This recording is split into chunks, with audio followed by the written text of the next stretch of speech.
My name is ChadChad. Not really. And have you ever wanted to make a bunch of money without having to raise a single toe? Then this is not the thing for you. You do have to raise a toe. You have to give birth to your toe and nurse it, swaddle it in a little dough blankie and cover it in mustard. Eat your toes. Go on. Do it. Do it. You won't. There's just something about companies that advertise exclusively on TikTok that make me go, huh, why are they doing that? I wonder. Probably a good reason. I trust them. A good example of this would be Bang, the Bang energy drink company that would sponsor TikTokers and not really care if they disclosed the sponsored aspect of the videos. I've always wondered what would happen if you trapped smoke inside of a box, so I tried it for myself. And it could be a little difficult to tell sometimes because the drink wouldn't be incorporated in an obvious way and would just kind of be sitting in a corner somewhere. Kind of like all the Coke products in Footloose. Let's dance! A terrible movie, by the way. I don't care if it's a classic. The pastor's daughter should have been the main character. She was already dancing before he showed up, and then she researched and wrote the argument that resolved the entire movie's conflict, and he got the credit for it. Kevin Bacon was basically a puppet in high-waisted jeans. Anyway, speaking of loose feet, today we're going to be taking a look at the website known as Feet Finder. YouTube, if you're listening, this is a website made for people to find their feet after they've misplaced them somehow, like in their airport luggage or in an Uber. No one is coming to the feet. The feet are coming to them because they were lost. But now they're found and covered in jizz. Feet Finder is a website where you can exchange photos of your grippers in exchange for legal tender, currency, Benjamin Franklin's. At least that's what their advertising wants you to believe. In reality, you can probably expect to see a lot more George Washingtons or Paul Bunyans. But what do I know? I haven't tried the service. I can't speak on how profitable it actually is, so we'd better consult some experts. So my girlfriend got dummy rich from Feet Finder. We flew to LA because she needed a new car. She looked at a few supercars, then decided the G63 was the move. Then cruised down PC8 and went back to her beach house in Malibu. Setting aside the fact that this is not a car dealership, but a car rental place in LA, and this is more than likely an Airbnb that they're in, it's kind of a weird marketing strategy to take us on a tour and show us all the things that you can afford. They can't afford them, they're all rentals. And act like you can afford them because of this service you're promoting, but you have the money because they gave you the money and not because you made money by using the service. It's just that if Matthew McConaughey couldn't afford a Lincoln, I think it would change the messaging in those ads. They say perfection is not attainable. I guess they never owned a Lincoln. I know I haven't. Have you seen how expensive those things are? Anyway, you should get one, I guess. Lincoln. LinkedIn. Find me on LinkedIn. I need a job. All right. But if you want to find something that's lavish and affordable, you should check out today's sponsor. This video is sponsored by Raycon. Raycon's wireless earbuds, headphones, and speakers offer premium sound, a comfortable fit, and up to 54 hours of battery life. And if you're trying to get a head start on your holiday shopping, Raycons start at half the price of other premium brands and can be a good fit for anyone on your shopping list. If you aren't sure which Raycons to get for which person, they offer a holiday guide on their website to help you find the best fit for whoever you're shopping for, whether they're a gamer or a NASA pilot traveling through space and time to save all of humanity. Or you can knock out your shopping list in one fell swoop by using Raycon's holiday bundles and getting 30% off. The Everyday Duo bundle gets you 2 pairs of the Everyday earbuds, which come with spatial audio and 3 different sound profiles, balanced, pure, and bass. They also come with customizable gel tips that ensure a snug fit while working out, walking the dogs, or falling through a wormhole. If you want to check them out, just click the link in the description or go to buyraycon.com/ChadChad to get 20% off site-wide or 30% off holiday bundles. Thank you to Raycon for sponsoring today, and let's get back to the video. If you already have a mansion, which who doesn't? You can also use Feet Finder to pay off your student loans. So my first paycheck from Feet Finder just came in today, and we're gonna use $100K of it to pay off my roommate's student loans. Whoa! What is this? Just student loans, bro. This is the only way you're allowed to pay off someone's student loans. Hey, so you mean a lot to me. Aww. And you've always supported me. Of course. So I wanted to show you some love in return and throw a leather bag at your head as hard as I can. You do that for me? Feet Finder came through, I got you. No way. Oh, from Feet Finder? Yeah. Yo. Yeah. Yo, come downstairs, come outside real fast. Okay. What could that have been? Oh, no. Bro! New whip? This is yours? All the money that you gave me, I blew it. Aw, man. Instead of paying off his student loans, he bought a car, van, truck, thing. If the human centipede was made of Jeep Wranglers, that's what he got. Imagine giving someone $100,000 and then they go out and buy a real life-sized Hot Wheels car. So the plot is a little convoluted, but they do manage to say the name of the website at least 5 times throughout the video. Feet Finder, Feet Finder, Feet Finder? Feet Finder. If you make $100 grand using this website, that's incredible. Kudos to you. Kudos to your toes. Kudos. It's just kind of weird how they keep shouting out the website. Like, you don't usually shout out your employer every time you get paid. Just got my first check from the sperm bank. Oh, nice. Yeah, I'm thinking about getting the ugliest car imaginable. Wow, is that a good idea? I mean, yeah, the sperm bank's got me covered. Covered in what? Dude, what? Why are you like coming for me? But I'm not coming for you. I'm not trying. You should be coming for the Rosewood Sperm Bank on 24th Street. Business hours 8 through 5, closed for all of November. Some of the promos have this fun little spin where the person making money from the website is using someone else's pictures. You coconut head, what is this? It's my paycheck for Feet Finder. Oh my god, I cannot believe you are uploading fake pictures on the internet. Mom, it's not mine, it's my brother's, your son's, I take it when he's sleeping. If you don't want to use pictures of your own grippers, that's okay. Just use someone else's without their knowledge or consent, like a crime. Babe, what did you just say? You post my what on where? I just posted your feet pics. Why are you posting my feet pics on places?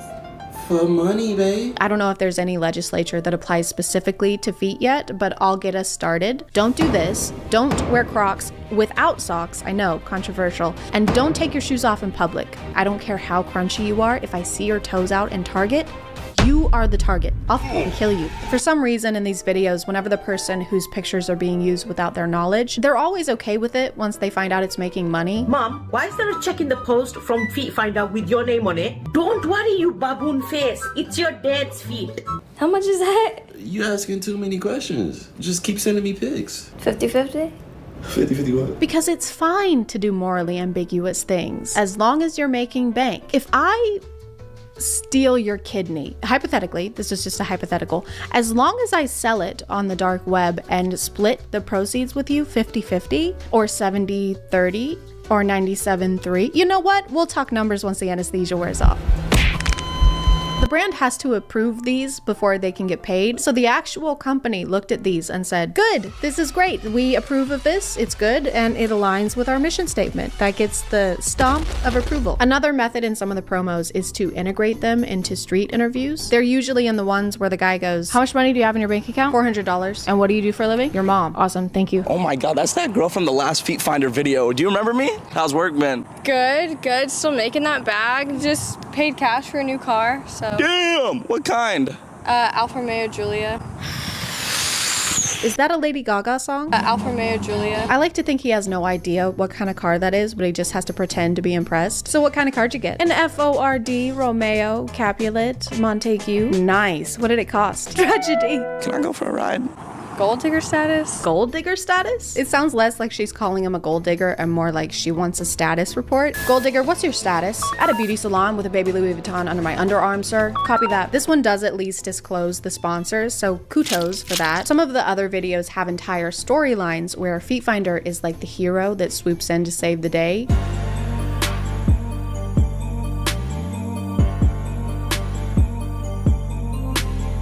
Don't you hate it when you're playing video games and your girlfriend feeds you raw macaroni with one of those washcloth tablets that you have to put in water? So she's sad that they can only afford one pair of socks.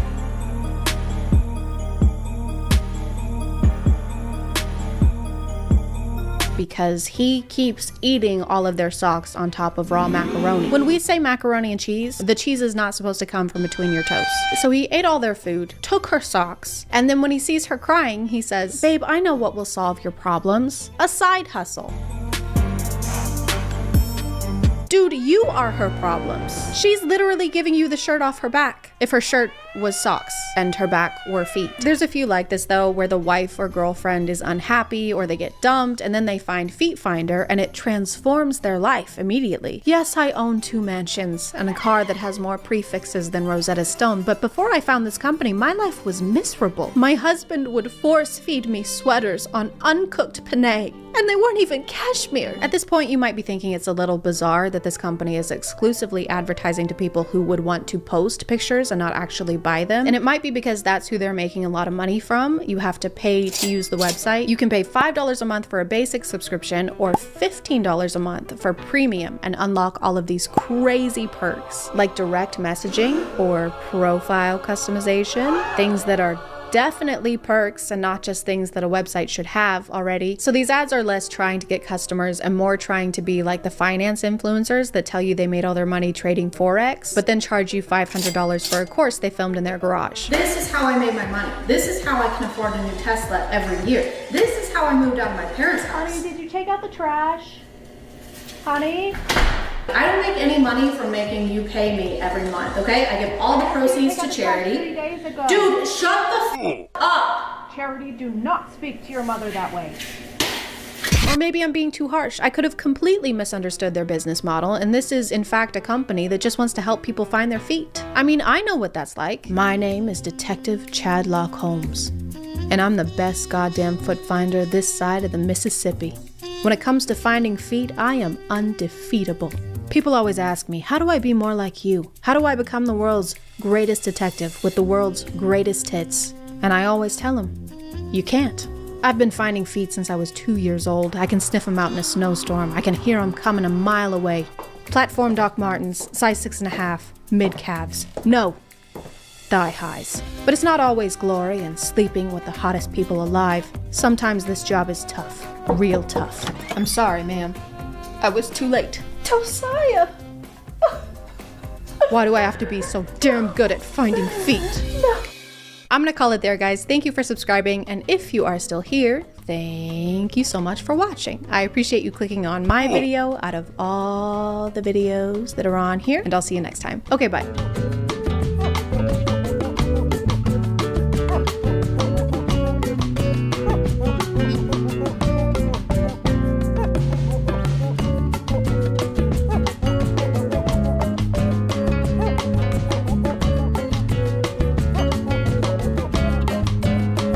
Hey guys, and welcome back to A Clean Job. Great. My name is ChadChad. And you're just not like other girls. All they care about is hair and makeup and shampoo and soap. And I love that you don't care about any of those things because you take my breath away. And it's great, and I love it. If you missed my last video on pick-me's, or if you just don't remember it, I don't, and I'm the one who made it. We talked about Pearl and her podcast where she rattles off a bunch of statistics and blames women for all of society's failings. To everyone calling me a pick-me, I'd rather be a pick-me than a skip-me. That was over 6 months ago, and she still doesn't seem to have found a high-value man yet. I don't know how you can be a booger and still not get picked, but this genre has been infiltrating the internet and actually finding big followings by posting a bunch of podcast clips where they just target a really specific audience. Someone really needs to start getting them aprons, not because they're women, but just because of all the catering that they're doing. At this point, it's impossible to tell who actually believes what they're saying and who's saying the most outlandish thing they can think of to go viral. It's like a game of Boy Who Cried Wolf, but they're crying misogyny. Women belong in the kitchen. What is wrong with you? I'm sorry. I didn't mean it. It's just finances have been tough, and I'm sorry to hear that. Women don't have hobbies. Oh my God, what? I had to get a crown and insurance won't cover it. I mean, that sucks. That it really does. I'm sorry. Females shouldn't vote. Okay, you need to leave. They're gonna start withholding my paychecks. The most recent example is probably this clip. I please my man in every way. All the ways. Wake him up. He gets to nut. Before he leaves out the door, at work, I am calling him like, come outside, it's your lunch break. It's time for you to get your nut off. When he gets home, he's getting fed. He is getting another nut. What if everyone misunderstood this TikTok and she's actually just an extreme version of Almond Mom? He wakes up, he gets some cashews. He gets home from work, macadamias. You might even get some flax seeds at bedtime if I'm feeling kinky. Babe, I want a burger. You're getting flax! And one before bed, or two if he's lucky. Who wants this? Who genuinely is asking for this? It's too many times in one day. You would constantly be on the verge of passing out. I'm not Gwyneth Paltrow. I don't want 8 nuts a day. I don't think this is a real podcast, but if it was, I just want to know who she's talking to, because this is set up like it's a solo podcast, but she's talking to somebody off camera and laughing like they're reacting to what she's saying, but we can't see them. It's like she's holding someone hostage just off screen and forcing them to listen. I would know because that's how I film my videos. I'm just kidding. That's a funny little joke that I like to tell. It's just a joke. Anyway, back to these weird TikToks. Aren't they so weird? They're just so strange. I can't believe that they said this weird thing. That's not something that people would typically say, and so it's weird that they're doing that. Isn't that weird? And they would almost belong in like a weird Hall of Fame, you know, because it's just so weird. I strongly believe that every single man should get off every single day. Non-negotiable. If your ass has a man and you are not making him every single day, then you are not a woman. Because hello, welcome to 2023. It's 2023, ladies. Get with the times. Making a man your #1 priority is the next big thing. Never been done before. Heard of it?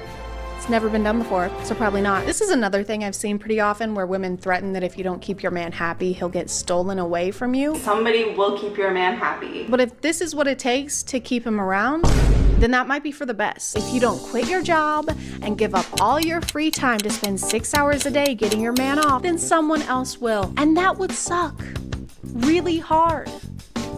Unlike you. She keeps cradling the mic in her hand for some reason, and it doesn't really matter because she's not using the mic audio and is using the camera audio. Man should get off. Because if she was, then it would sound like, I think men should dump their loads wherever and whenever they want. Really, City Hall, funerals, the zoo, anywhere they want, really. She has a lot of beliefs that we've heard before, like how women are essentially prizes that you claim for making a lot of money. Guys should not chase women. They should chase money. Why? Because the more money you have, the more women you'll have.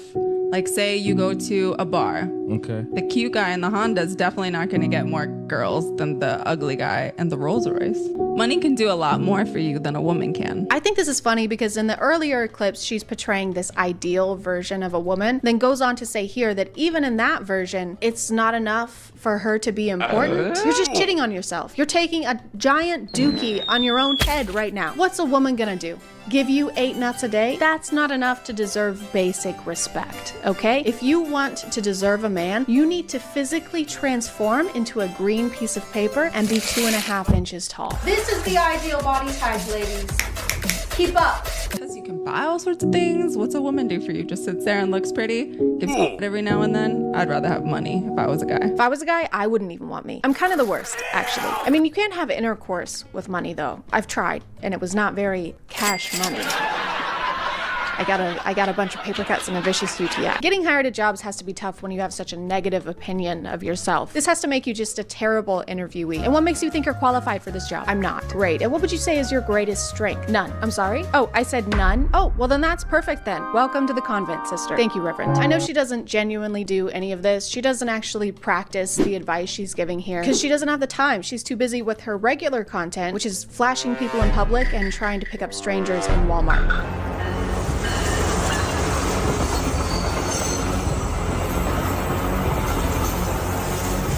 Setting aside the illegal aspect of this, I don't think anyone is actually in this train. All the windows are closed, which I'm pretty sure means there's no passengers inside. So she's essentially just flashing a train. Hey Thomas, the mayor said you're running late again. Hey Gordon, tell the mayor he can go fuck. Hey boys. Oh my God. Oh look, a caboose. This is such a big risk to take for no one to see it. Imagine committing a crime like robbing a bank and then finding out that you actually robbed a hologram of a bank. It's like performing to an empty room, but then at the end you get registered as a sex offender. And then I said, no officer, that's just my wife. Anyway, you guys want to see my car? This isn't limited to trains though. She does the same thing with cars.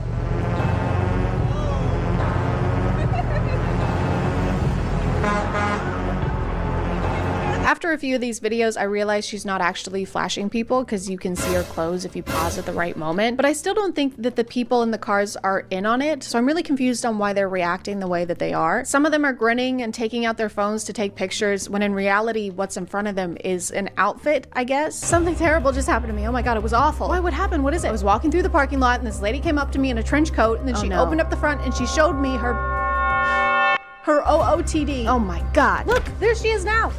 Oh my God. Stop it. Oh my God, stop. You need to stop it. This is disgusting. You need to get out of here. You should be ashamed. You can't keep getting away with this. When she's not pretending to commit crimes, she's talking to random men in grocery stores. I said, are you a parking ticket? Because you have fine written all over you. No, thanks. No? Thanks? I'm not selling anything. Where are we going fishing? What? When I text you good night later, what number should I text? Who are you? They're always really confused, as anyone would be, by someone coming up to you and sticking their phone in your face. Like this? Do you like this? Do you want to go out with me? Does this make you want to nut? Do you want to nut right now? She's also saying terrible pickup lines at the same time as shoving the phone in their face, and they have no idea what she's saying. So she ends up having to say it 2 or 3 times. Is your name Google? Sorry? Is your name Google? Is your name Google? No? You have everything I'm searching for. She has to say it so many times that I'm starting to think it's not a pickup line and she's just actually looking for someone named Google. Hey, have you seen my friend, Google? No, sorry, ma'am. Have you seen my friend? No, sorry. I've seen him. Bing. Looks like I'm your friend now. What did you do? What needed to be done? Why is my poop green? Because you have cancer. I fucking knew it. On top of the pickup line, she also does other pranky things in Walmart, like jumping out of trash cans, jumping into people's carts. She even jumps into the seat of one of these Walmart floor scrubbing machines. Can I have a ride? Can I have a ride? Can you jump on? Dale! Which is so fucking crazy. She could potentially get this guy fired for letting a customer hop on this machinery or cause an accident because she even grabs the steering wheel at some point. I may have cost someone their job and they may be unable to afford food, but I got 24,000 likes on TikTok, so I'd say it was worth it. But she also does this other less dangerous thing where she'll stand near somebody, pretend to be on the phone, and then talk about what they're wearing. If I saw a guy in a striped shirt, he would be mine. Striped shirt and blue pants. It's my favorite. My favorite kind of guy. This poor man is just trying to go home. He's trying to ignore her and she just keeps following him. And blue shoes? And the way she's pretending to talk to someone about them is so unnerving. If I saw a guy in Fila shoes, I would take him home with me. Blue shorts and Fila shoes. Sometimes it's less like she's describing a guy and more like she's describing her next meal. If I saw a guy who was wearing a gray hoodie with green shoes, I would take him home with me and cook him. I'd slather him up in oil, pop him in the oven, 450 degrees for 3 hours. Can somebody help me, please? Jesus Christ, help! So obviously not all of her content qualifies as pick-me behavior. She's kind of covering a lot of ground here. But I think if I had to summarize it, I would say basically everything that a creepy old man would do in a parking garage.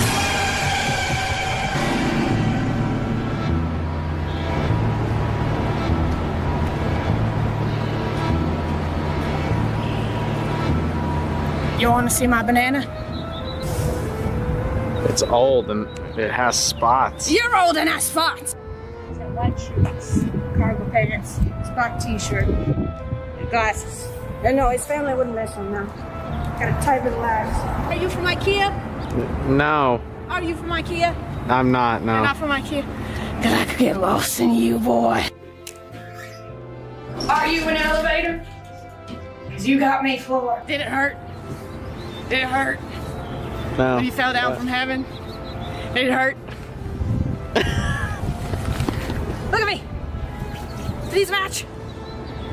Does it clash? Rate my fit!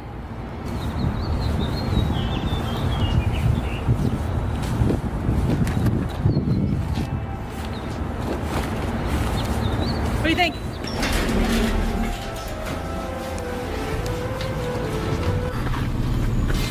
Oh my God! Have another one. Oh. Are you from IKEA? No. Can I have a ride? Get out! No! No, get out! Give me a ride! No! I'm gonna call it there, guys. Thank you for subscribing, and if you are still here, thank you so much for watching. I appreciate you clicking on my video out of all the videos that are on here, and I'll see you next time. Okay, bye.